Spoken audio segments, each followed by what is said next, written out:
Dr. Muhammad Yahya Waloni dilahirkan di kota Manado 30 November 1970. Pada tanggal 18 Ramadan 1427 Hijriah atau tepatnya pada hari Rabu 11 Oktober 2006, beliau bersama istri dan 3 orang putranya sah memeluk agama Islam. Bagi beliau, memeluk agama Islam memiliki makna filosofis dan spiritual. Sesungguhnya bukan pindah agama tetapi kembali ke jalan yang lurus. Sebelum beragama Islam, beliau adalah seorang pendeta atau pelum GKI di Tanah Papua, Klasis Raja Ampat, Sorong Kepulauan, Provinsi Irian Jaya Barat. Beliau juga pernah menjabat ketua atau rektor STT Calvinis Ebenezer Sorong sejak tahun 1997 sampai 2004. Selanjutnya pada tahun 2003 beliau meningkatkan status STT Calvinis ke tingkat universitas yang saat ini dikenal dengan nama Universitas Kristen Papua atau UKIP Sorong. Pada tanggal 28 Januari 2004 beliau mengundurkan diri dari Universitas Kristen Papua atau UKIP. Tanggal 10 Februari 2004 beliau ditugaskan oleh pihak Gereja Kristen Pemancar Injil atau GKPI Tarakan. Beliau bertugas memimpin jemaat di Desa Long Telenjau, Kabupaten Tanjung Selor, Provinsi Kalimantan Timur. Di samping tugas kependetaan, beliau sempat mengabdikan diri sebagai dosen di Universitas Balikpapan atau Uniba tahun 2005 hingga 2006. Beliau menyelesaikan studi S1 Teologi di STT Calvinis Ebenezer Manado tahun 1996. Tahun 2000 menyelesaikan studi S2 Teologi dan program S3 Filsafat di Institut Teologi Oikumene Immanuel Manado tahun 2004. Ketika masih menjadi pendeta, beliau sangat digemari oleh para jemaat Kristen dalam hal berkhotbah, baik di Papua, Manado, Balikpapan, Tarakan, dan lain-lain. Di kalangan Kristen, penulis memiliki banyak sekali kaset-kaset khotbah, pendeknya qualified. Kini beliau sedang belajar Al-Quran dan Al-Hadis. Beliau bercita-cita ingin menjadi seorang da'i demi menegakkan kebenaran Allah Subhanahu wa Ta'ala di dunia ini, agar umat manusia terselamatkan. Alasan beliau memeluk agama Islam sederhana saja. Beliau mengakui bahwa Al-Quran adalah sebenar-benarnya firman Allah, sebab tulisan dan ajarannya sejak 1 Hijriah hingga sekarang ini tidak pernah berubah. Sedangkan Alkitab Kristen banyak mengalami perubahan akibat noda otak dan tangan manusia. Akhirnya beliau berkesimpulan, sesungguhnya Al-Quran adalah firman Allah Subhanahu wa Ta'ala, sumber kehidupan, iman, dan keselamatan dunia serta akhirat.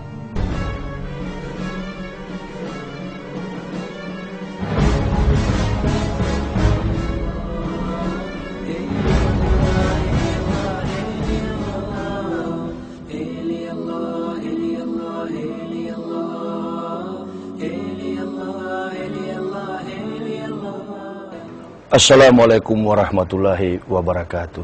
Waalaikumsalam warahmatullahi wabarakatuh. Bismillahirrahmanirrahim. Alhamdulillahi rabbil alamin. Wassalatu wassalamu ala asrofil anbiya'i sayyidina wa maulana Muhammadin wa ala alihi wa sahbihi ajmain, amma ba'd. Asyhadu an la ilaha illallah wa asyhadu anna Muhammadar Rasulullah. Wa la tujadilu ahlal kitab wa kullu amana bila syai'un sila ilaina wa ilahuna wa ilahukum wahid.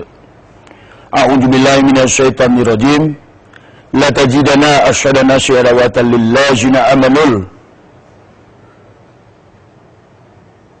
yahuda wallazina asraku wa la tajidana aqrabahum mawaddatan lillazina amanul lazina qalu inna nasrah zalika bi anna minhum gisisina wa ruhbanau wa annahum la yastakbirun.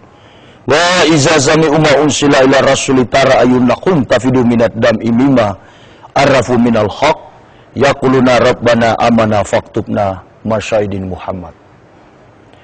Hadirin yang saya muliakan rahimakumullah,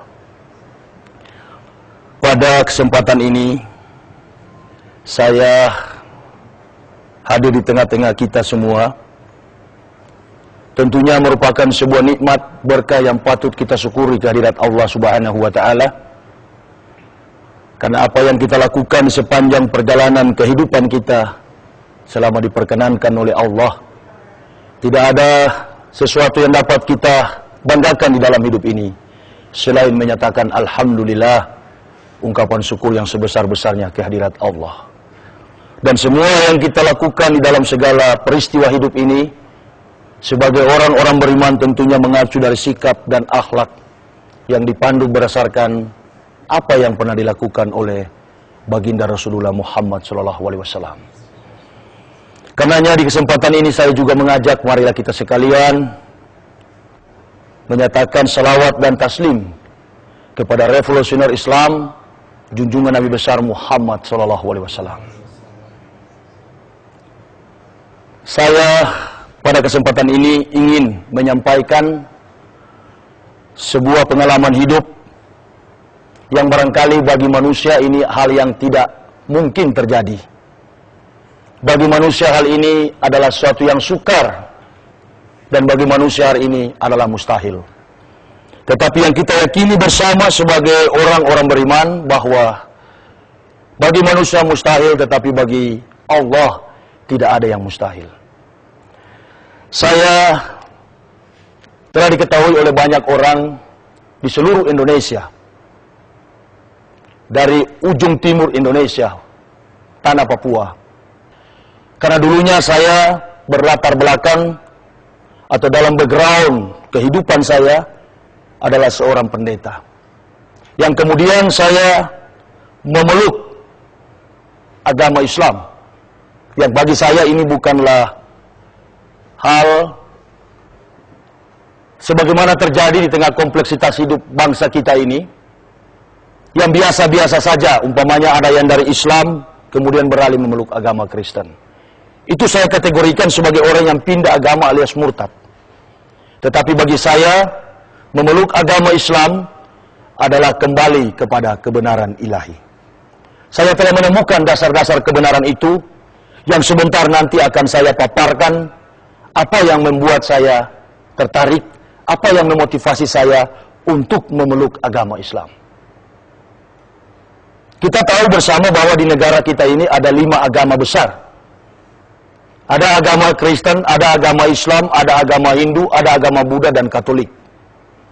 Dan saya adalah salah satu tokoh, saya adalah salah satu pejabat yang kemudian dari Kristen masuk memeluk agama Islam. Bahkan bukan cuma saya, istri dan ketiga putra saya pun turut memeluk agama Islam.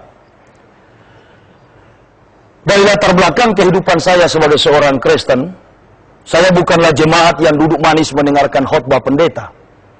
Tetapi saya adalah seorang yang berdiri di atas mimbar yang mengajak manusia untuk masuk ke dalam kerajaan surga menurut pemahaman teologi Kristen.